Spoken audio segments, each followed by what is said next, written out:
Mesdames et messieurs, à toutes et à tous, merci d'être avec nous dans la Grande Tribune. C'est parti pour cette semaine. Nous l'ouvrons avec deux cadres de la classe politique qui nous font l'honneur d'être avec nous sur ce plateau. Maître Eli-Beni Kamalenga, président de l'Action pour un Congo uni. Il est aussi cadre de l'Union sacrée de la Nation. Maître Eli, bonjour et merci de nous faire confiance. Bonjour cher Dan, bonjour la Grande Tribune, cette grande émission qui nous reçoit ces jours. Bonjour à tous les téléspectateurs de cette grande chaîne. Je salue spécialement les promoteurs de cette chaîne. Le président Christian Bossembe. Christian Bossembe, pour qui j'ai beaucoup d'admiration. Et je salue tout le peuple congolais de partout où il se retrouve. Salutations cordiales à mon co-débatteur d'en face. J'espère que le débat sera républicain. Merci beaucoup, Maître Eli-Beni. Lui, il est professeur d'université. Il enseigne à William Booth en économie.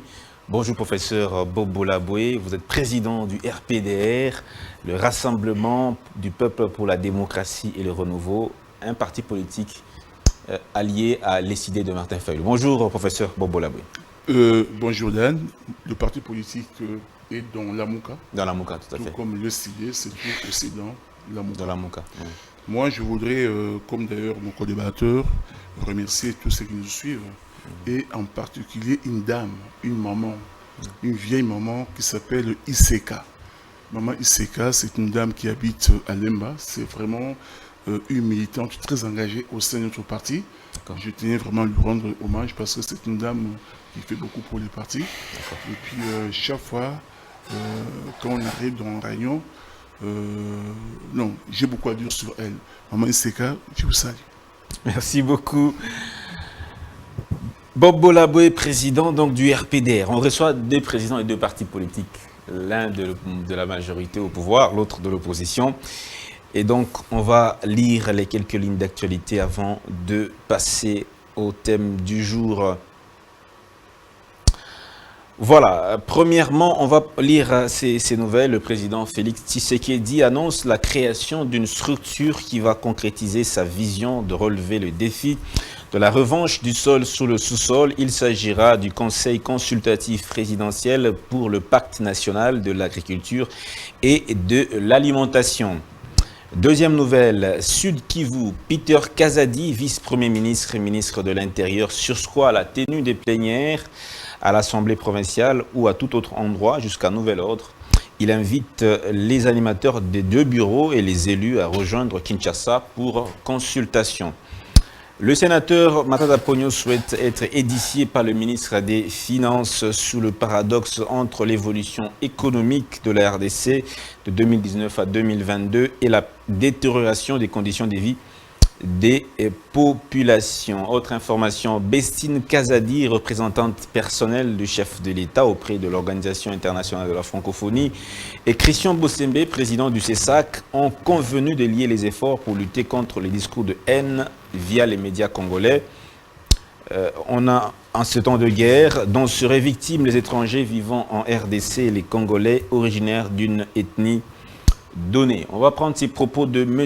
Kagame, président rwandais qui s'est exprimé au Bénin à l'occasion de la visite donc au Bénin, visite officielle au Bénin, auprès de son homologue Patrice Talon. Il a dit, je cite, « Le problème du Congo, le problème de la région ou encore le problème du Rwanda n'est pas le M23. Le M23 est la résultante de plusieurs autres problèmes qui n'ont pas été résolus depuis des décennies. Le problème du M23 existait même avant que Tshisekedi ne devienne président. Cela remonte même à 2012. En ce qui concerne le M23 et toutes les personnes liées au M23, les Congolais qui ont bénéficié de l'héritage rwandais, les frontières qui ont été construites durant la période coloniale ont affecté et divisé nos peuples. Une partie du Rwanda qui a été donnée au Congo, le sud à l'Ouganda, etc. Nous avons une coopération qui existe.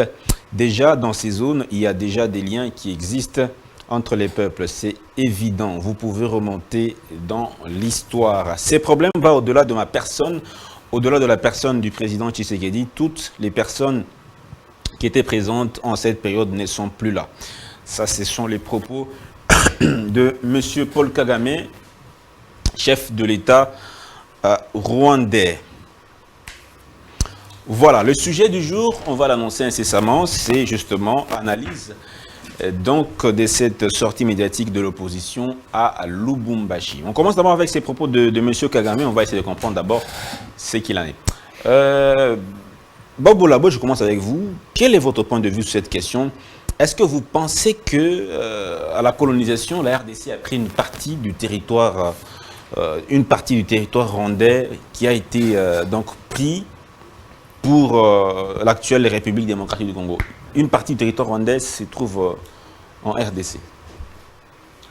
Merci Dan pour la question. Moi je pense que la déclaration de Kagame à Bénin, oui, c'est une déclaration de guerre. Donc il a déclaré ouvertement la guerre à notre pays.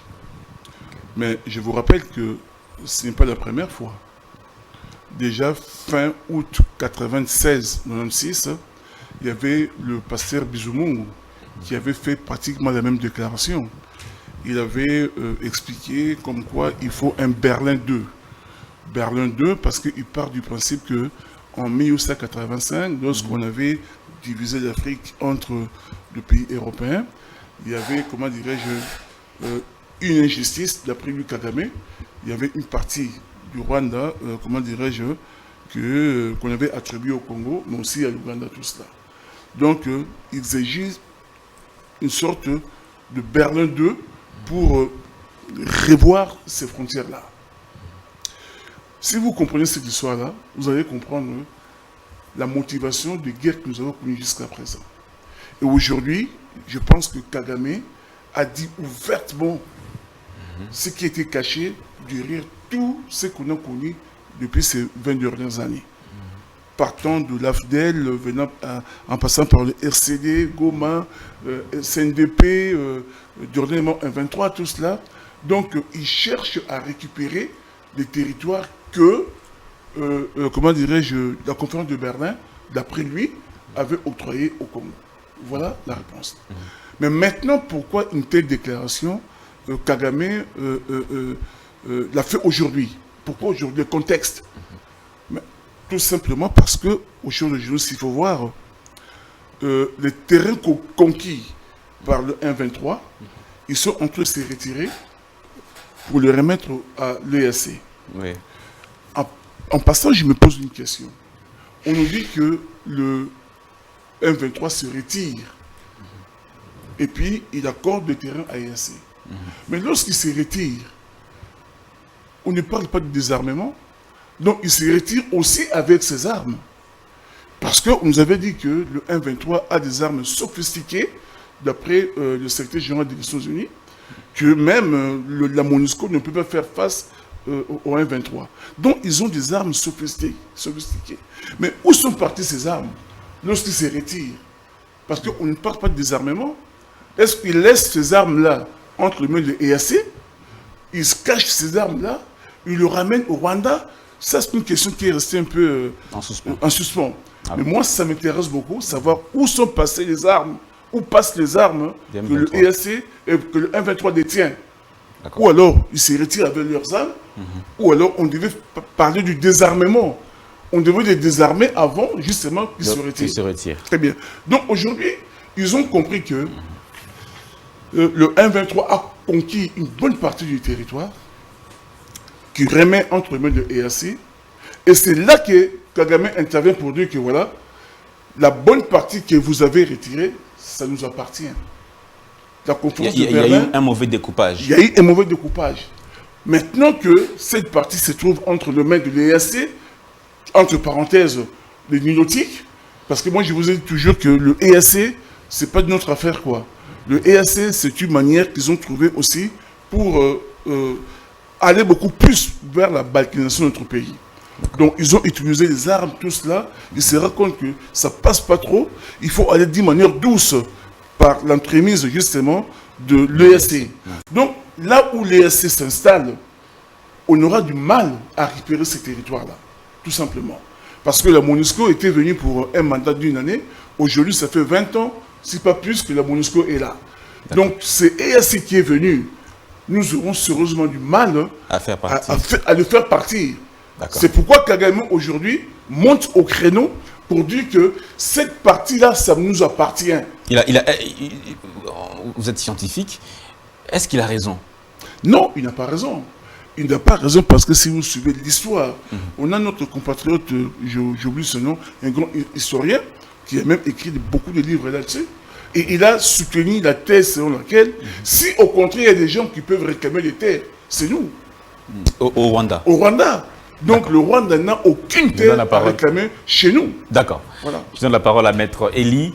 Maître Eli Beni Kamalenga. Maître, est-ce que M. Kagame a-t-il raison de dire que le découpage avait été mal fait à la conférence de Berlin? Il y a une partie du territoire rwandais qui se trouve actuellement au Congo. Merci beaucoup, cher Dan. Permettez-moi de souhaiter mes condoléances les plus attristées à la famille Lusamba, qui est ma belle famille. Ils ont perdu l'aîné des garçons de toute la famille, monsieur. J'ai oublié son nom, donc toutes mes condoléances à la famille. Okay. Voilà, merci beaucoup. Voilà, revenant à la question, je crois que M. Kagame n'a pas du tout raison. Parce que lorsqu'il y a eu le découpage de l'Afrique en 1885, tout ce qui a été fait, c'est vrai. On a divisé les clans, les familles. Il y en a. Vous allez trouver des Téké qui sont au Gabon, d'autres au Congo, de telles tribus et partout. Les Bakongo qui sont en Angola et vice-versa. Ça veut dire que venir aujourd'hui, en plein 21e siècle, demander la redéfinition du découpage qui a eu lieu en 1885 et prétendre qu'il y a une partie rwandaise qui se trouvait sur le territoire congolais, tout ça est faux.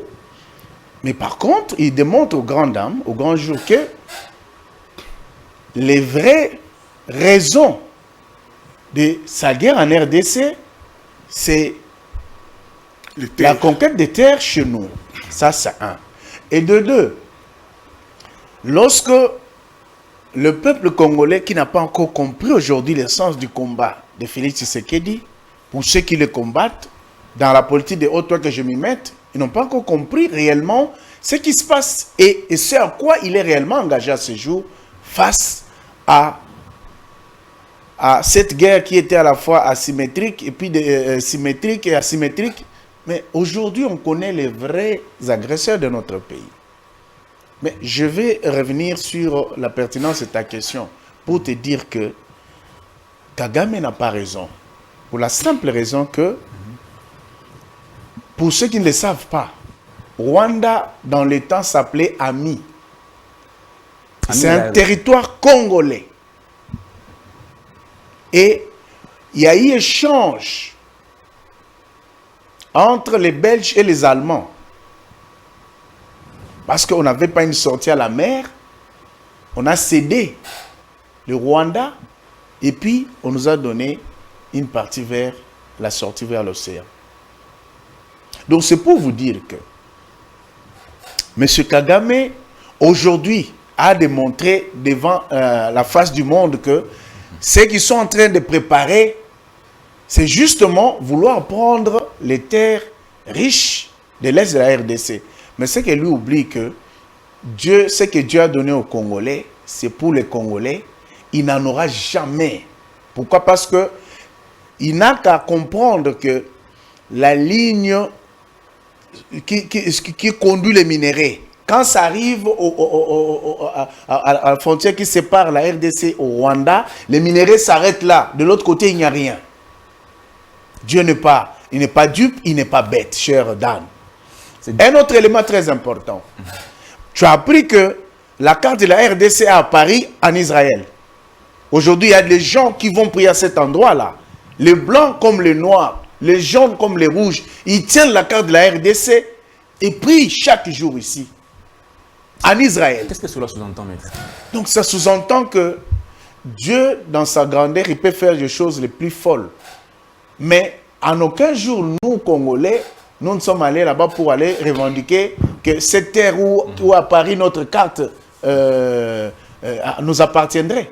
Kagame est fou, parce que ce qu'il dit, j'aimerais attirer l'attention des Congolais que si nous avons s'il y a des gens qui doivent revendiquer les terres, ce sont des Congolais que nous sommes, et non le Rwandais. Parce que c'est nous qui avons cédé le Rwanda, qui était un territoire congolais qui s'appelait Ami à l'époque. Les historiens en savent quelque chose, et je crois que là où ils sont, pendant que je parle, ils comprennent. Vous comprenez? D'accord. Donc Kagame n'a pas raison du tout. D'accord. Merci beaucoup, maître Eli Beni Kamalenga. Alors, Bob Bolabwe, toujours, on va rester toujours sur cette même question. Comment faire pour recadrer ce monsieur Kagame? Comment faire pour que ce monsieur cesse avec ces velléités de récupérer les territoires? Comment faire pour taire ces volontés, cette volonté néfaste? Oui, je vais répondre à la question, mais je voulais d'abord revenir sur ce que Kalenga, c'est ça? Kamalenga vient de dire là. Non, il faudrait que nous comprenions une chose. Nous n'avons pas seulement affaire avec le Rwanda. Durant le Rwanda, il y a de grandes puissances qui utilisent le Rwanda, l'Ouganda, le Burundi comme bras armés pour obtenir la balkanisation de notre pays. Ce n'est pas seulement le Rwanda. C'est ce qui nous fait dire qu'il y a un complot international derrière cette histoire-là. Donc Paul Kagame, c'est juste... Paul Kagame, c'est un instrument qu'on est en train d'utiliser pour qu'ils arrivent à obtenir la balkanisation, donc le miettement de notre pays. De la même manière qu'ils ont réussi à émietter le Soudan. De la même manière qu'ils ont fait avec la Yougoslavie. On peut citer beaucoup d'autres pays. Donc, ils sont vraiment décidés. Donc, il y a tout un maillon d'État qui sont derrière M. Kagame. Sûr. Là, nous sommes en train de voir Kagame, de voir le Rwanda. Mais durant le Rwanda, il y a de multinationales d'obédience anglo-saxonne qui sont là. Ils sont là parce qu'ils veulent absolument diviser, émietter, balkaniser notre pays. Il dit allez consulter l'histoire. Kagame renvoie les gens à la consultation de l'histoire. Je vais revenir sur ça. Il croit dur comme fer à la réalité de cette histoire. Donc, pour dire seulement que, contrairement à mon frère qui dit qu'il n'y aura jamais de balkanisation. Oh. Pardon? Allez-y. Oui. Moi, je pense que oui, parce que vous avez dit que Dieu est là. Donc, oui, Dieu est là. Mais moi, je pense que nous devons faire attention. Nous devons être vraiment vigilants. Nous devons prendre des dispositions pour que cette histoire ne puisse pas arriver. Vous et moi, mais aussi parce que tous les Congolais sommes unanimes pour dire non à la balkanisation. On ne veut pas de ça. Mais en même temps, nous sommes en face de personnes qui sont, comment dirais-je, bien organisées, qui font tout pour qu'on arrive à cette balkanisation. La fois passée, je vous avais expliqué ici, M. Dan, que le projet de balkanisation, ça ne date pas d'aujourd'hui. Déjà avec Lumumba, il est dénoncé déjà. Déjà avec Lumumba l'avait dénoncé. Souvenez-vous, lorsque, par exemple, Moïse Tshombe avait déclaré la sécession du Katanga, c'était déjà un projet de balkanisation. Lorsque, comment dirais-je, au sud Kasaï, avec Kalonji, ils ont voulu déclarer la sécession, mais toujours dans ce projet de balkanisation. À l'époque, on avait utilisé le propre fils du Congo. Mais aujourd'hui, ils ont décidé d'utiliser les étrangers, et en l'occurrence, le Rwanda, l'Ouganda et le Burundi. Et à ces trois pays, on a maintenant adjoint le EAC, le pays de l'EAC, pour qu'on arrive à la balkanisation de notre pays. Donc, je dirais que c'est vrai, Dieu est avec nous, mais Dieu, comment Dieu fonctionne? D'accord. Dieu dit ceci, ce qui est impossible, c'est pour lui, ce qui est possible, c'est pour toi. Fais le possible, lui fera l'impossible. Donc, le possible pour nous, c'est quoi? Commencer d'abord à défendre les terres que lui, Dieu, nous a octroyées. Et lui, l'impossible, il sera avec nous, il va continuer à nous soutenir. D'accord. Je m'arrête pour dire ceci. Lorsque, par exemple, c'est là où je n'étais pas d'accord avec Félix Tshisekedi, lorsqu'il dit, nous sommes maintenant dans l'EAC, ce n'est plus la peine de se battre pour des morceaux de terre, parce qu'en fait, le Congo est devenu beaucoup plus grand. Le EAC, c'est notre pays. Donc, on ne peut plus se battre pour des morceaux de terre. Sachant que Kagame dit aujourd'hui, il veut récupérer des terres rwandaises qui se trouvent au Congo. Il y a quand même une contradiction. Quelque part, il y a aussi démobilisation de l'armée. Ne pas se battre pour des morceaux de terre, alors que l'armée est là pour se battre. Qu'il a pas... mon ami en face est là pour se battre. Tu es là pour se battre. On doit se battre pour défendre les terres que nos ancêtres nous ont léguées, les terres que Dieu nous a donné, tout ça. Donc, on ne vient pas nous dire que le combat pour le morceau de terre était un combat inutile. Non. D'accord, merci beaucoup, prof. Maître, ouais. Comment faire pour arrêter cette volonté néfaste de M. Kagame de s'accaparer des terres congolaises? Merci beaucoup, mais j'aimerais, avant d'en arriver là, rencontrer un peu mon co-débatteur. Lorsque je parle de guerres symétriques et asymétriques, c'est justement pour dire ce que vous venez de dire là. C'est-à-dire, au départ, les agresseurs n'étaient pas identifiés, ils n'étaient pas connus. Et grâce aux efforts conjugués aujourd'hui avec Félix Tshisekedi, l'ennemi s'est pointé au grand jour et il est connu. Pour la petite histoire, tout commence en 1994, avec comme chef d'orchestre Bill Clinton. Ils conçoivent, je ne sais pas si vous avez déjà lu les protocoles de sa gestion, ils ont prévu le génocide au Rwanda. Mais l'objectif, c'est d'entrer au Congo pour venir chercher les richesses qui sont au Congo. La France, en avant-plan, en bon élève comme toujours, ils vont ouvrir un couloir humanitaire permettant aux hommes armés d'accéder sur le territoire congolais comme étant comment dire... de Hutu, vous voulez dire? Non, pas seulement les Hutus, mais les victimes de Rwandais qui fuyaient chez eux pour entrer sur le territoire congolais. Voilà. Tout a commencé par là. Vous savez, aujourd'hui, le problème que nous avons, c'est que on est en train de vouloir effacer la vraie histoire de notre pays, tout ce qui se passe, pour justement nous écrire une autre. Et on a décidé de tuer les Congolais, les remplacer par les Rwandais et les autres nilotiques. Parce qu'ils ont besoin de venir assouplir leur seule besoin, qui est celui de vouloir occuper nos terres, parce que riches. Mais là, nos amis n'ont pas encore compris ça, nos amis de l'opposition. Parce que leur discours aujourd'hui soutient justement le discours de l'ennemi du Congo. À quel niveau? À quel niveau? Je vais justement... il y a plusieurs moyens de le démontrer, mais je commence par ce qu'il a dit tout à l'heure. Lorsque, en tant que Congolais, nous disons qu'ils ne réussiront jamais. Mais mon contradicteur d'en face vient de vous dire non. Soyez vigilants. Non, mais la vigilance vient après. Mais les discours, quand vous les tenez, vous savez ce qu'on entend par la politique extérieure, par définition. C'est la façon dont un pays entrevoit les relations avec d'autres pays. Et la France particulièrement définit sa politique extérieure.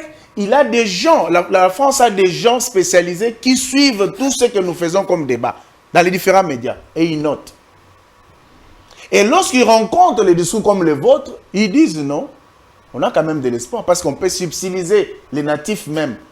Parce qu'il vous souviendra que les Allemands ont eu à vouloir acheter la conscience de la société civile à l'est de la RDC pour qu'ils acceptent que les pays de Grands Lacs soient créés à l'est de notre pays. Et tout ça s'est fait à l'aide des Congolais inconscients. Je vous rappelle, cher professeur, que un certain, les 4 et 6 juin 2004, notre pays serait émietté.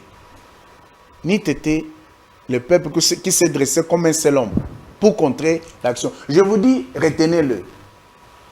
Ces gens-là, lorsqu'ils viennent, ils viennent avec les plans A, B, et ils peuvent aller jusqu'à Z. Mais celui qui met frein à tout cela, c'est le peuple. Mais aujourd'hui, ce que fait Félix, c'est à peine incroyable.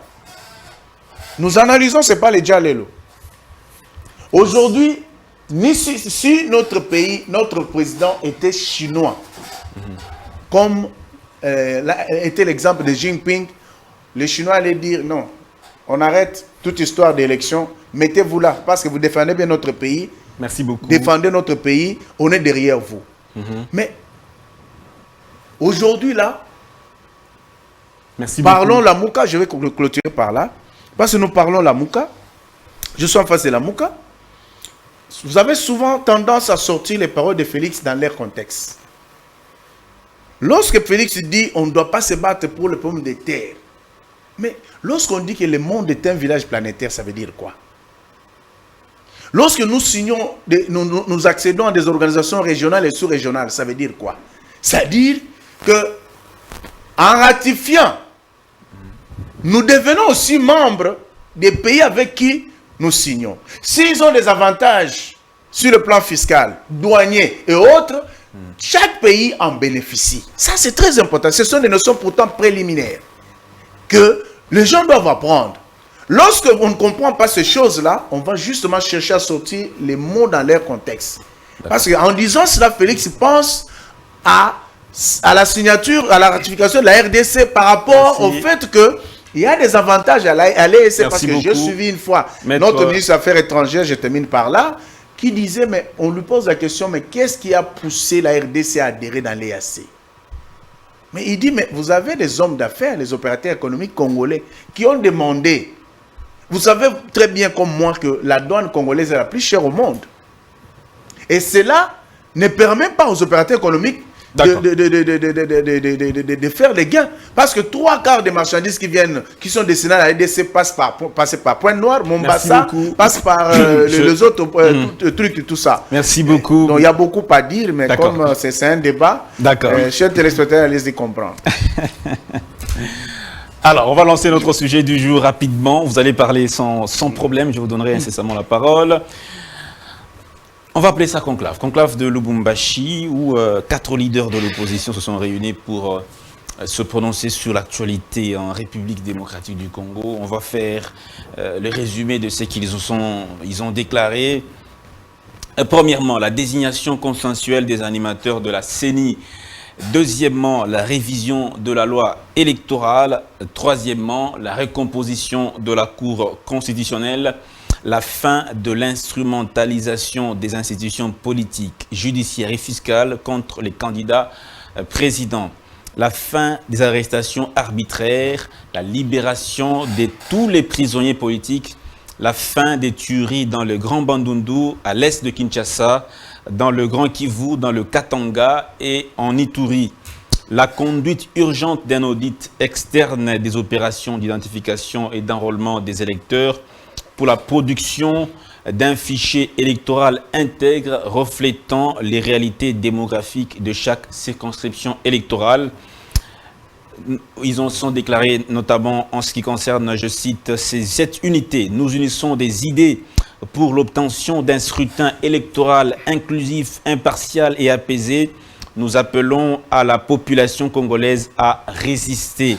Nous nous engageons à rester solidaires dans les actions et idées pour l'avènement d'un état de droit. Une série d'actions seront mises en œuvre pour ce faire. La première activité sera la grande marche de Kinshasa pour dénoncer la vie chère et la misère, la persistance électorale chaotique. C'est pour le 13 mai 2023. Alors, professeur Bokbo-Laboué, je vous pose à vous le premier la question. Vous parlez de la révision de la loi électorale, la recomposition de la Cour constitutionnelle, la désignation consensuelle des animateurs de la CENI. Qu'est-ce qui vous a poussé à mettre sous la place publique ou à revenir sous ces revendications et quelle chance donnez-vous à ces revendications de réussir? Très bien. Je vais répondre à la question, mais avant, je voulais faire un petit recadrage sur le sujet précédent. Vous savez, Kabila père, c'est lui qui est venu ici avec les Rwandais, avec l'AFDEL. Mais Kabila avait dit ceci, une phrase très importante. Ce sont des Rwandais. Vous voulez que je... Ce ne sont pas des rebelles, ce ne sont pas des Congolais, c'est des Rwandais. Ce sont des Rwandais. S'exclamait Laurent Désiré Kabila. Donc le 1-23, c'est des Rwandais. C'est des Rwandais qui se cachent du rôle de 1-23. Et ces Rwandais, aujourd'hui, d'après les accords signés, on va les amener au Maniema. Ils vont rester là-bas au Maniema. Si encore ils étaient des Congolais, on pouvait comprendre. Même s'ils étaient des Congolais. des Congolais qui ont tué, qui ont massacré, on va les amener dans le Maniema pour qu'ils aient encore créé des désordres là-bas. Pourquoi on ne les renvoie pas au Rwanda, d'où ils sont venus? Parce que lorsqu'il y a eu débat en 2012, je crois, il y avait une partie qui était partie au Rwanda, une autre, comment dirais-je, en Ouganda. Lorsqu'ils nous ont agressés, ils viennent d'où? De l'Ouganda et du Rwanda. On devrait le ramener là chez eux, là-bas. Pourquoi les amener chez nous dans le Maniema, comme s'ils étaient des Congolais? Non, ce sont des Rwandais, ce ne sont pas des Congolais. Maintenant, qui est venu démystifier pour mettre l'accent sur nos agresseurs. Mais je vous dis qu'à son temps, Kabila avait dit que nos agresseurs, c'est les Rwandais. Ce n'est pas des Congolais, c'est les Rwandais. C'est Laurent Désiré Kabila qui le déclarait déjà. Qui le déclarait. Il a même dit, vous voulez que je parle dans quelle langue? Ce sont des Rwandais. Donc Kabila, père qui était venu avec eux, était aussi le premier à le dénoncer. C'est par lui que le mal est venu. Par lui, si vous voulez, que le mal est venu, mais je vais seulement dire que depuis très longtemps, le Rwandais était déjà ici. Mais qu'ils viennent en masse, comment dirais-je, déjà avec le Hutu, comme a dit mon frère, lorsque la France avait demandé qu'on autorise les Interamoués d'entrer chez nous, c'était déjà une invasion complètement de Rwandais. Et Kabila est venu avec tout ça. Bref, donc pour dire que identifier l'ennemi, c'est déjà fait. Ce n'est pas seulement Félix qui l'a fait aujourd'hui. 2. Maintenant, qu'est-ce qu'il faut faire? Ce qu'il faut faire, c'est penser que... Mais c'est l'armée. Je l'ai dit, je le redis tous les jours. L'armée, c'est comme la colonne vertébrale d'un pays. Si votre colonne est malade, vous êtes incapable de se tenir debout. Mais c'est comme l'armée dans un pays. Quand l'armée ne marche pas, quand on est problèmes au niveau de l'armée, le pays est à genoux. Aujourd'hui, on a vraiment de sérieux problèmes au sein de notre armée. On doit passer... À cause de mixage, de fusion, de brassage. On est arrivé à voir... Ça, ce n'est pas Félix Tshisekedi quand même. Oui, mais c'est pas... J'ai dit, je suis entré dans une autre armée. C'est pas Félix. Il est venu trouver la situation où il y a beaucoup de Rwandais au sein de notre armée, service secret, même au niveau, comment dire, de toutes les institutions. Mais ça fait maintenant 4 ans, on s'achemine bientôt vers 5 ans, on n'a pas connu une réforme pour exfiltrer ces infiltrés-là, pour les mettre dehors. Chaque jour, on attend dire qu'il y a un colonel qui a rejoint le M23. Il y a tel colonel, mais on est habitué à ça. Donc tout le monde sait qu'aujourd'hui, dans notre armée, il y a beaucoup d'infiltrés. Il faut qu'on fasse un travail pour les mettre dehors. Autrement, aller en guerre contre le Rwanda, on risque toujours de perdre la guerre. Pour vous, il n'y a pas d'action pour réformer l'armée jusque-là. Il n'y a aucune action. Pour le moment, il n'y en a pas. Parce qu'aller en guerre contre le Rwanda, ça veut seulement dire qu'on va perdre la guerre. Pourquoi? Parce qu'il y a des infiltrés, il y a des gens qui vont vendre le plan. Et on est en train de les vivre tout simplement. Donc aujourd'hui, la question c'est quoi? C'est qu'il faut faire des réformes, et des réformes trop sérieuses au niveau de l'armée, pour qu'on puisse avoir une armée réellement républicaine, une armée dissuasive, une armée capable de faire trembler tous nos voisins. D'accord. Voilà. C'est que comme ça, on pourra mettre fin, comment dirais-je, aux prétentions de Kagame, qui dit que, voilà, il peut venir à tout moment, tout ça. Non. S'il savait que là-bas, il y a une armée efficace, il aurait peur. Il ne ferait même pas cette déclaration. Maintenant, pour revenir à la question par rapport de Lubumbashi. À Lubumbashi. Je pense que Lamuka reste Lamuka. Ensemble reste ensemble. LG2 de Matata, il est dans son coin. De l'ICCN avec son envoi, ils sont dans leur coin. Le problème, qu'est-ce qui s'est passé en fait? On a voulu créer une sorte de synergie. On s'est dit que nous devons aller aux élections. Qui a pris en charge cette activité financièrement? Je vais te répondre. Ne sois pas pressé. D'accord. Je vais te répondre. On s'est dit que nous devons aller aux élections. Mais pas n'importe lesquelles. Des élections démocratiques, transparentes, apaisées et inclusives. Mais on se rend compte aujourd'hui, les conditions ne sont pas réunies. Depuis longtemps, nous, au niveau de la Mouka, on n'arrêtait pas d'appeler justement à une sorte de réunion, pas de dialogue pour se parler du pouvoir, non. Dialogue pour qu'on essaie un peu de voir comment est-ce qu'on peut recadrer les choses. Ça fait longtemps on est dans ce combat-là. Mais comme on a en face de nous un pouvoir qui applique le principe du chien avant la caravane passe, on n'a jamais été écouté.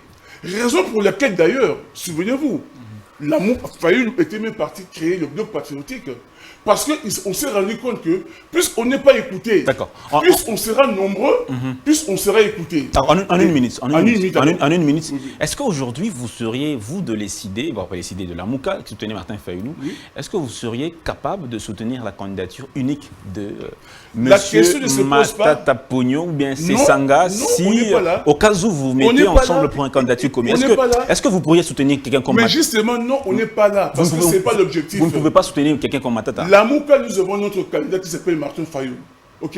Sa candidature est définitive. Martin Fayulu, c'est notre candidat. Définitif. Maintenant, nous, on n'est pas encore là. Nous, on s'est dit que créons les conditions pour avoir de bonnes élections. Mais au moment où vous serez à ce stade-là, vous pourrez choisir n'importe quel candidat. Ce sera, les élections seront démocratiques. Je dis, on n'est pas à ce stade-là. Aujourd'hui, c'est probable. C'est probable. Non. Aujourd'hui, on se dit ceci.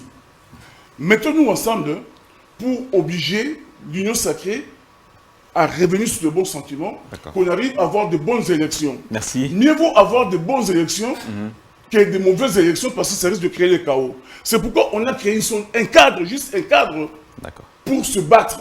Ce n'est pas un cadre électoral, ce n'est pas une plateforme électorale. C'est juste pour se battre. Le moment viendra, lorsqu'on aura résolu des problèmes de conditions, on va dire maintenant, bon, nous on va aller aux élections, avec qui on ira aux élections, qui viendra soutenir le candidat Martin Fayulu. Ça c'est une deuxième étape. D'accord. Merci beaucoup.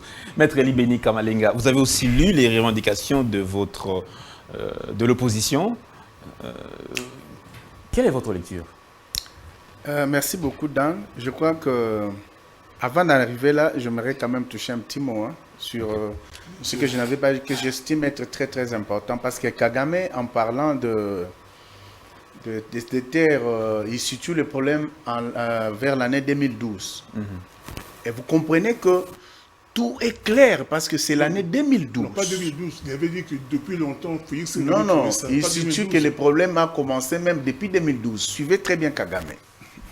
Alors, pourquoi l'année 2012? Parce que c'est l'année 2012 que la Kabylie, ou le gouvernement de M. Kabila, représenté par Raymond Tshibanda, est allé signer le contrat, un accord avec le Rwanda, de faire en sorte que les Rwandais s'occupent de la sécurité des 9 frontières qui relient notre pays.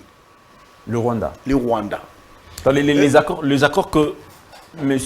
Raymond Tshibanda, à l'époque ministre des Affaires étrangères, non, coopération régionale. Coopération régionale a signé avec le Rwanda. Voilà. Et sous l'œil vigilant de Obasanjo, qui était ici il n'y a pas longtemps, Obasanjo lui a posé la question 3 fois. Est-ce que vous êtes sûr? Vous êtes sûr? Vous êtes sûr? Oh oui, alors le Congo aura des problèmes. Suivez très bien. Donc vous comprenez. C'est pourquoi je dis, n'ayons pas la mémoire courte de chercher à incriminer le pouvoir de Félix et ce que fait Félix. Je continue. Le même accord préconisé donner le droit aux Rwandais de se faire élire sur toute l'étendue du pays. Permettez aux Rwandais de briguer des postes au sein de l'administration congolaise à tous les niveaux. Voilà d'où vient le problème. Justement, il a parlé de brassage et mixage. Mais Dieu merci, parce que ceci est dit aux grandes dames. Mais est-ce que le Congolais, on ne peut pas comprendre? C'est pourquoi vous comprenez que lorsque les gens comme de Matata, Fayulu, Sesanga, Moïse Katumbi, qui d'autre? Sesanga. Je citais cet homme. D'autres viendront. C'est pas un problème. Non, on parle de ceux qui se sont liés en ce moment ici.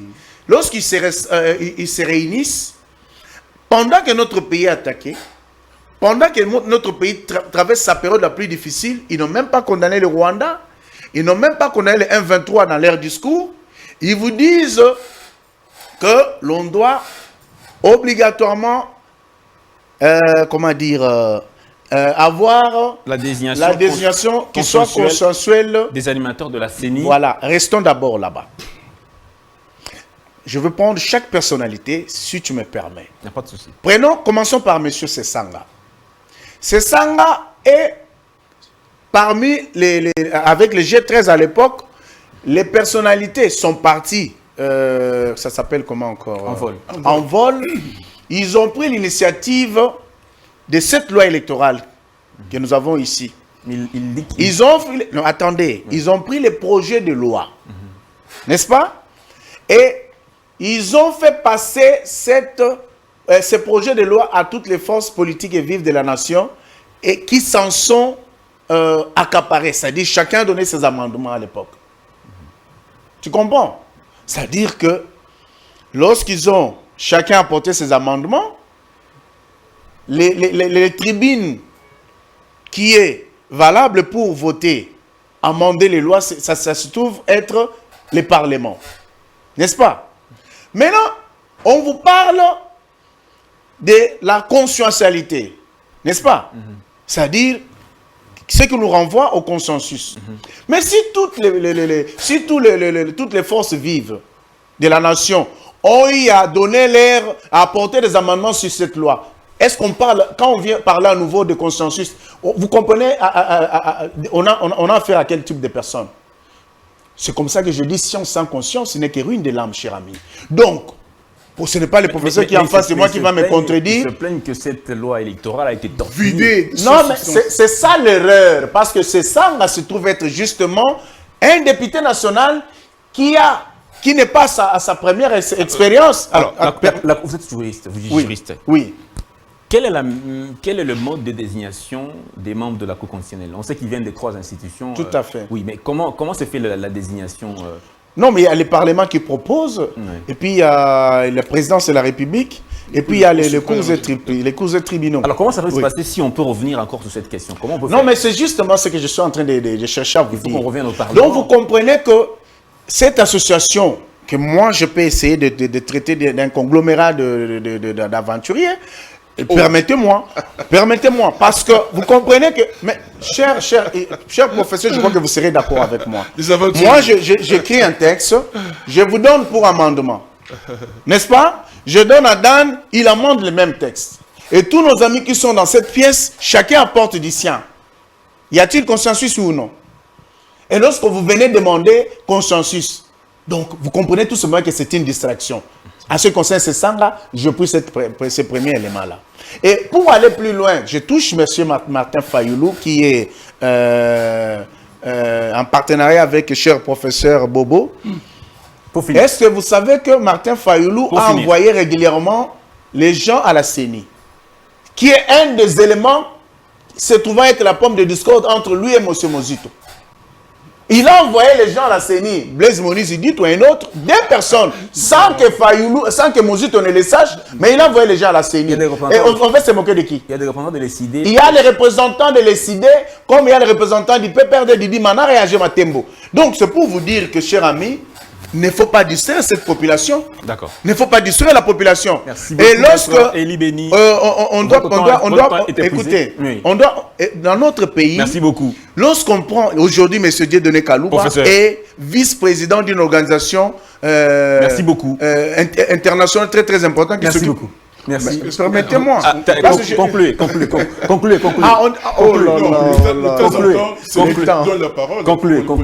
maître. Mais je vous en prie. Concluez, vous avez... Je comprends que quand vous êtes parti de votre langue, vous avez du mal à vous arrêter, mais c'est eux qui fait la police de débat. Non. Parce qu'il me dit déjà de conclure, c'est-à-dire que l'émission a pris fin. Non, c'est pas ça. Par rapport à cette prise de parole. Oh, voilà. C'est pour vous dire que vous prenez Matata, comme je conclue par là. Matata est Premier ministre. Kabila lui donne la mission de finir la guerre à l'Est et d'améliorer le social des Congolais. Au sortir de sa mission 5 ans durant, il n'a ni fini la guerre à l'Est et il n'a pas donné à manger aux Congolais. Matata a été convoqué au Parlement. On lui pose la question: pourquoi la situation de l'Est ne se termine pas? Monsieur le Premier ministre, qui protégez-vous? Il y a des vidéos qui sont même virales sur les réseaux sociaux.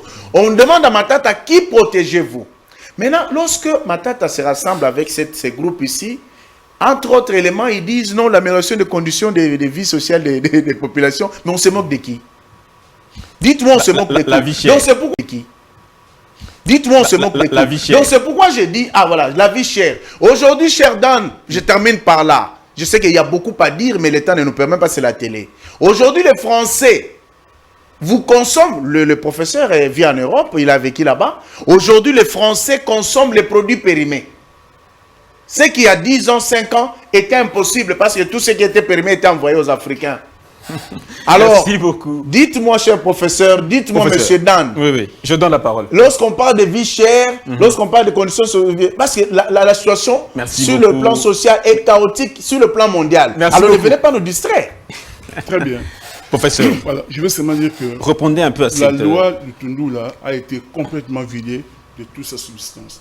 Donc, c'était plus une loi consensuelle. Qu'est-ce qui vous dérange dans cette loi électorale? Alors, professeur, je continue.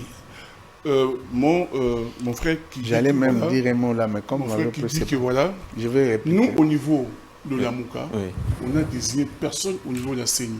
Personne. Il n'y a aucun représentant de l'ECD. Aucun. Ils sont là. Aucun. Il me parle de Moïse. Moïse n'a pas été, comment dirais-je, envoyé par la Mouka. Non, pas du tout. Déjà, pour dire ceci, aujourd'hui, pour être désigné au niveau de la CENI, la plateforme dont vous êtes, vous faites partie, doit écrire un mot, doit signer. Mais la Mouka n'est pas connue légalement. Voilà. Oui, pas légalement si vous voulez, mais je veux dire que nous, au niveau de la dynamique de l'opposition, parce que Moïse était avec nous à la dynamique de l'opposition, avec Martin Fayulu comme coordinateur. On n'a jamais envoyé Moïse comme étant notre délégué au niveau de la CENI. Donc Moïse a été, comment dirais en quelque sorte, quel mot que je dois utiliser là? Il a été débauché, tout simplement. Vous comprenez? Et c'est le cas du Manara parce que les gens du PPRD, ils se plaignent aussi. Donc ce que nous voulons, c'est quoi? Déjà, pour Kadima, ce n'est pas notre problème. Kadima, ce sont les confessions religieuses qui ont mis là tout cela. Kadima peut rester, ça ne pose aucun problème. Mais pour la nous disons seulement que le bureau, on doit changer de bureau. On doit mettre quelques membres de l'opposition. Bien sûr, il faudrait que chaque, comment dirais-je, parti prenant envoie ses délégués, ses vrais délégués, au niveau du bureau, pour qu'il y ait équilibre. Vous voulez... Ce n'est pas des postes que vous cherchez. Mais non, attends, je vais vous dire une chose. Nous sommes en 2006. Jean-Pierre Bemba gagne les élections. Puisque Kabila, Joseph, avait le CI entre ses mains, avec la Cour suprême, hein, ben, il a fait que... il est passé comme président. 2011, ce n'est pas mon ami qui va me contredire. N'est-ce pas que c'est Tshisekedi qui avait gagné les élections? Le fait était Tshisekedi. Il avait gagné les élections. Mais là encore, comme Félix, plutôt Kabila, avait la CENI, avec Cour constitutionnelle, il s'est imposé comme président. On arrive en 2018 pareil, puisqu'il contrôlait la CENI, il s'impose en mettant Félix à la place. Maintenant, on s'est dit ceci. Au jour d'aujourd'hui, nous sommes prêts pour aller aux élections. Déjà, février 2019, le président Martin Fayulu avait demandé qu'on fasse des élections anticipées. Parce qu'on était déjà passé l'époque-là.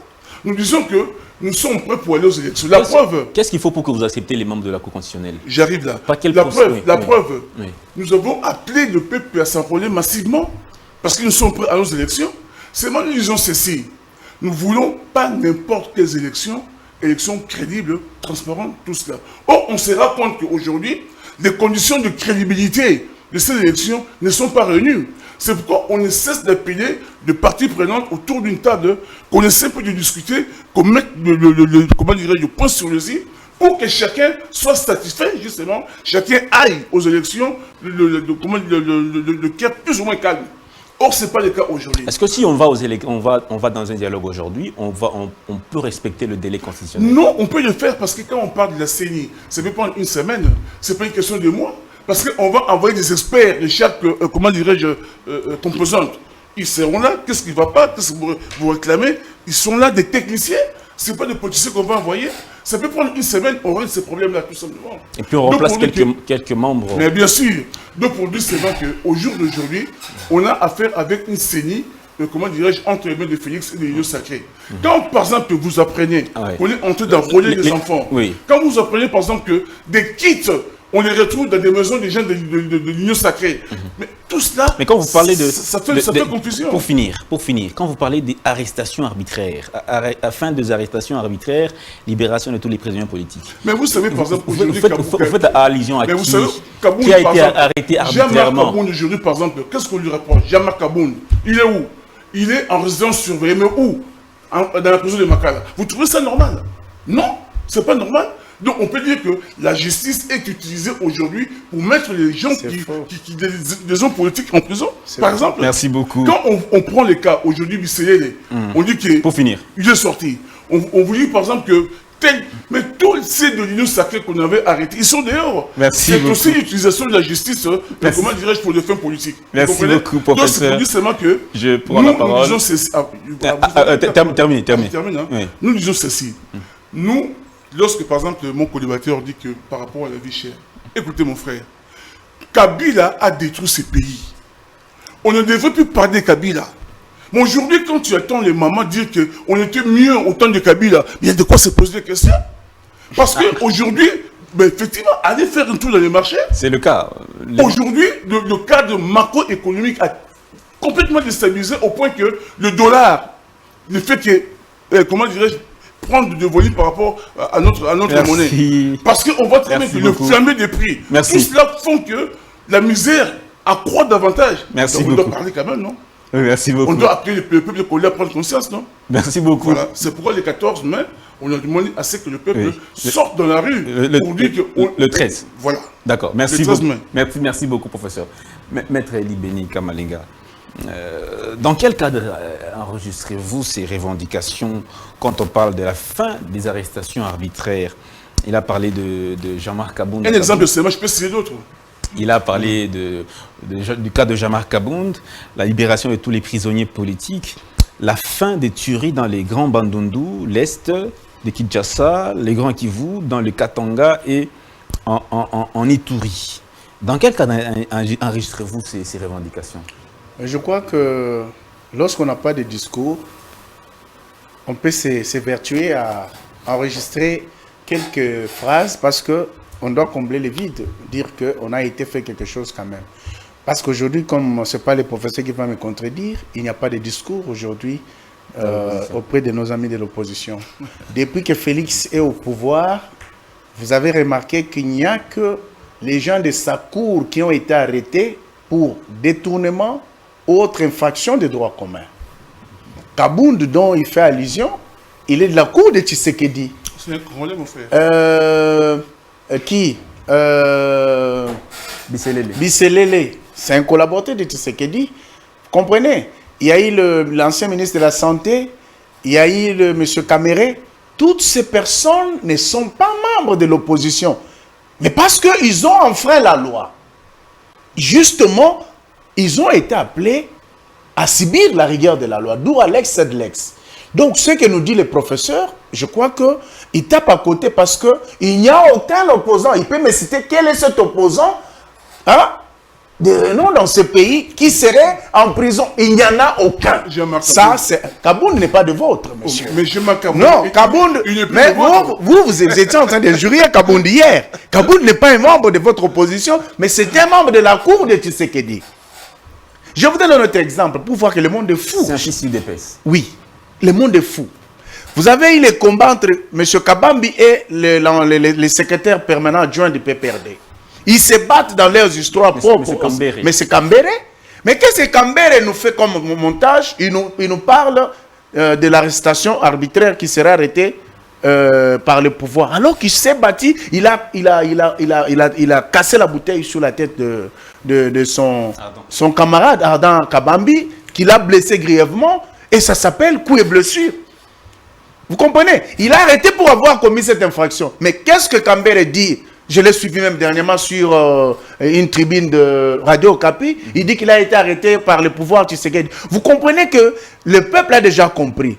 Il ne faut pas prendre pour marchandise ce peuple, c'est pas à gauche à droite, non. Mais est-ce que vous avez été capable de faire quoi pour cette population lorsqu'on vous a donné l'occasion de le faire? Les 13 dont vous faites allusion, pour moi c'est un non-événement. Il vous souviendra qu'un 13 novembre 2021, vous êtes allé chercher Kabila, vous avez parlé de bloc patriotique. Hein? Oui. Fayoulou est allé chercher Kabila, il s'est fait baiser. Il pensait que Kabila allait être de mèche avec qui sont passés. Certes, il leur a donné l'argent pour marcher. Mais à la fin, lorsque les autres sont allés faire des photos, Polo avec l'effigie de Kabila et Fayoulou, Arrivé chez Kabila, il dit non, monsieur, moi je suis un ancien chef de l'État. Et lui, il est qui? Il a quelle référence? Enlevez, mettez Chadari. On met Chadari. Ce jour-là, Fayoulou était-il sorti sur la rue? Non. Donc c'est pour te dire que... Est-ce que vous pouvez accepter un dialogue aujourd'hui pour vider ces questions, ces revendications? Mais écoutez, les dialogues, ce pays a été détruit à cause de dialogues inutiles. Mon co-débatteur du jour, il est là. Je lui ai mis au défi de me dire le contraire. C'est Sanga et c'est lui qui était porté de la loi qu'il a appelé avec le professeur, notre excellence ministre des Affaires étrangères. Nous, là, mais justement, mais sachez que mais aujourd'hui on parle de la loi Tchani et des propositions de loi Tchani. Ouais. Lorsqu'il arrive, lorsqu'il sera peut-être l'objet d'amendements au sein du Parlement, est-ce qu'on va retenir tout ce qui est dedans? Mais ça pourrait être aussi. Donc, ceux qui ont le devoir de voter les lois, ce sont les députés. Si eux estiment que telle disposition ne rencontre pas l'esprit et la loi de ce qu'eux veulent, c'est à eux. Mais vous venez faire porter ça au Parlement. Félix, il est chef de l'État. Vous comprenez? Merci. Mais il n'est pas membre du Parlement. Lorsque vous prenez tout ça, vous venez dire non, et c'est pas ce Félix a fait, et parce que ceux qui sont là-bas, le tribalisme n'a jamais construit, cher professeur, les pays. Ça vient d'où le tribalisme? Mais justement parce que les camps de la haine auxquels vous appartenez nous habituent maintenant à cela. À quoi? Au tribalisme. Vous comprenez que le pays tel que vous êtes là, votre fils, si c'est vous êtes enseignant, n'est-ce pas? Lorsque vous transmettez les savoirs, non, ce que je vous dis est très important, cher professeur. Vous transmettez les savoirs. Non, moi je ne parle pas de tribalisme. Non, j'en arrive. Non, mais c'est à l'ordre du jour par rapport à ce qui se passe, cher professeur. Écoutez, s'il vous plaît. Pour finir. Lorsque vous enseignez, vous dispensez les cours au Bakongo, au Bangala, au Baluba. Votre meilleur élève peut être Moussakata. Mais c'est pas ça. Donc, ça veut dire que le pays a besoin de cette personne-là, de par sa compétence, et non de par son tribu. Et sa tribu plutôt. Alors, les gens s'attaquent à Kadima. Pourquoi? Parce que Kadima est de la même tribu que Félix. Non, mais c'est cela les devoirs. Parce que ça a fait couler beaucoup d'encre et de salive, cette question-là. Donc, c'est pour vous dire que seuls les députés ont l'amabilité de voter les lois. Donc, si le consensus avait déjà été trouvé en amont, de quel consensus vous parlez? Moi, je dis ceci. Dan. Vous comprenez? Le train de vie scandaleux des institutions de notre pays, mais aussi des lobbies alimentaires. Tout le monde en parle. La présidence n'en parle pas. Toujours dépassement budgétaire. Quand on voit le pillage systématique de nos ressources naturelles, quand on voit, une fois de plus, comment est-ce que le cadre macroéconomique est complètement déstabilisé et on a vu le dollar qui monte, la vie est devenue trop chère. Mais les indicateurs sont ouverts. Non, tous les indicateurs sont ouverts. C'est le domaine de prédilection. Tout cela démontre que ces régimes ne sont pas capables de donner de réponse efficace aux problèmes des Congolais. Et nous disons que pour cela, nous devons aller aux élections pour le mettre hors d'état de nuire. Malheureusement, pour aller aux élections, il faut des règles complètement équilibrées pour tout le monde. On se rend compte que ce n'est pas le cas. Nous demandons à ce qu'on se retrouve autour d'une table. Une fois de plus, je dis que, pas pour partager les postes, parce que souvent, quand on parle de dialogue, ils voient seulement, oui, des postes, non. Mais nous, si on n'a pas besoin de postes.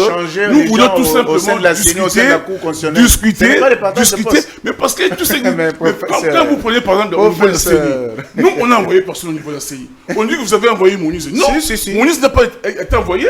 Il a été débauché tout simplement. Personne n'a envoyé Moïse là-bas.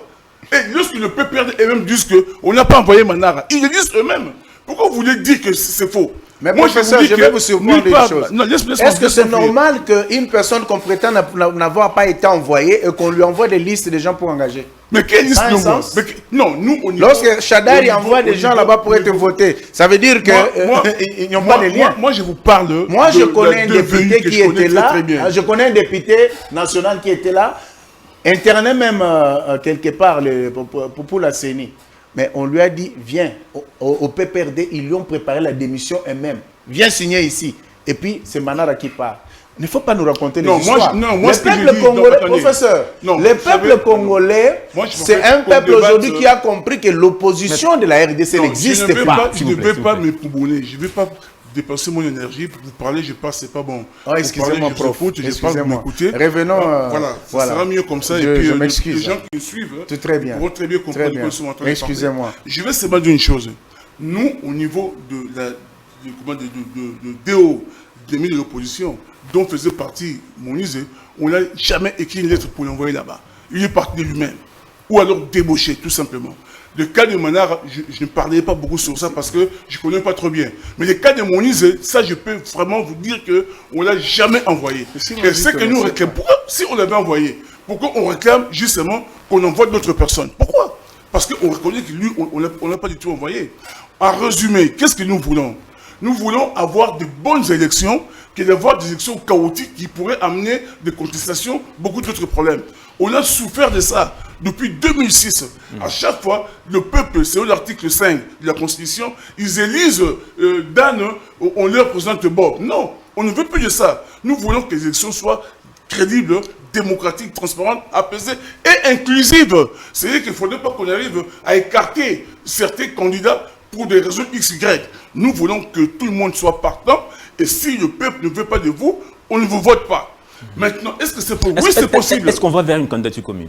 Alors, mais je vais vous répondre une fois pour toutes. C'est pas les mots. D'abord, on est parti à Lumbashi, ne nous dites pas qu'il fallait marquer l'argent pour prendre le billet à la Lumbashi et que c'est moi, comment dirais-je, quelqu'un qui doit payer son billet? C'est vraiment n'importe quoi. Vous comprenez? Donc c'est faux. Deux, au jour d'aujourd'hui, on ne parle pas de... Comment dire? C'est pas une plateforme électorale. Lorsqu'on mettra en place une plateforme électorale, on désignera le candidat. Mais là maintenant, c'est un cadre de coordination pour mener les actions, pour infléchir la décision de l'Union sacrée. C'est un cadre de combat tout simplement pour aujourd'hui. Maintenant, la candidature commune, ça pourra venir. Mais nous, on a notre candidat qui s'appelle Martin Fayoul. C'est Martin Fayoul ou rien. Parce que quand il faut voir, la personne qui est restée constante dans son combat depuis 4 ans, c'est Fayoul. D'accord. Merci beaucoup, professeur, pour cette intervention, dernière intervention. Maître Eli Beni, on va finir avec vous. Vous pensez que vous seriez favori si il sortait un candidat commun face au président Tshisekedi? Il n'y a aucun en ce moment ici. Parmi les personnalités que j'ai vues là, personne n'arrive à la cheville. Parce personne que je te dis, aucun d'entre eux ne fera face à Tshisekedi. Aucun.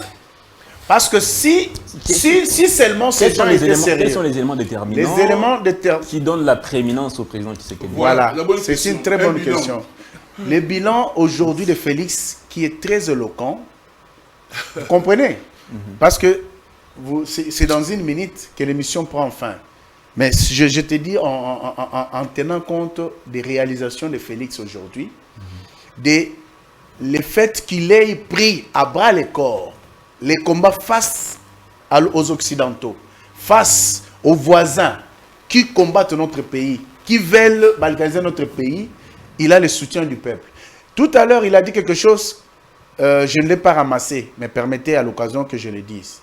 Il a dit que l'armée n'est pas organisée, et non, il n'y a aucune réforme qui a été faite. Mais le professeur doit retirer ces mots-là parce qu'aujourd'hui, le chef de l'État lance un appel à la jeunesse congolaise de s'enrôler massivement dans l'armée.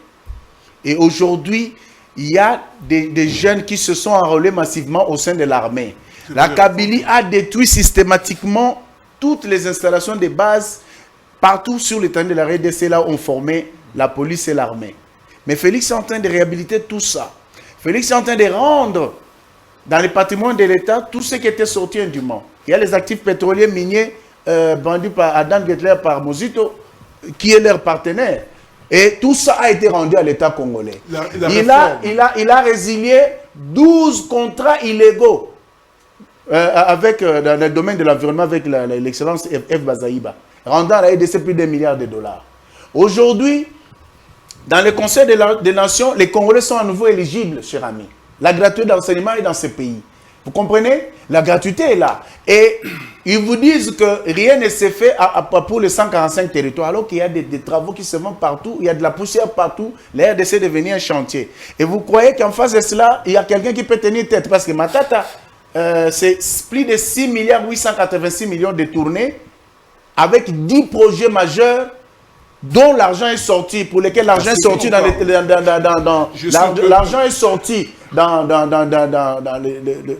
les trésors publics et les réalisations n'ont jamais été atteintes. Donc vous comprenez que nous avons... Mais je réponds à la question sur quoi, la question qu'il m'a posée par rapport aux personnalités là, qu'est-ce que Félix aurait fait qui peut faire en sorte qu'il soit favori face à eux? Mais c'est la question. Mais, oui, mais c'est que vous ne suivez pas. Non, c'est vrai. Mais l'émission est déjà plus fin.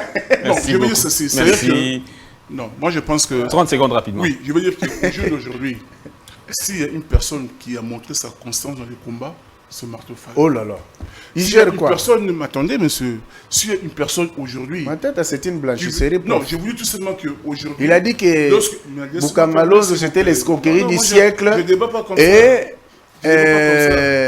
il est maintenant rallié à celui qui a détourné Boukangalose. On va dire quoi? Dis-moi avec qui tu es, je te dirai qui tu es. Vous avez fini? Je vous en prie. Très bien. Parce que moi, quand je débat, je n'aime pas trop constat. Non, ça ne marche pas. Je veux dire ceci. Au jour d'aujourd'hui, l'équipe de l'Union Sacrée avec Félix ont montré leurs limites. C'est que sur le plan sécuritaire, sur le plan économique, sur le plan politique, même sur le plan social, surtout social. Donc aujourd'hui, ils ont montré leurs limites. Le moment est venu pour que nous mettions hors d'état de nuire. Merci beaucoup. Même les profs confondent le social. Ils ne savent pas que le social, ce n'est pas seulement les paniers de la ménagère. Quand je parle, il faut que vous interveniez. Merci beaucoup. Les minutes sont épuisées, mesdames et messieurs. Merci donc de nous avoir suivis. On se quitte tous ces belles images de nos deux co-débatteurs du jour. Portez-vous bien. On se retrouve donc demain pour un autre débat sur Congo Buzz. Belle émission.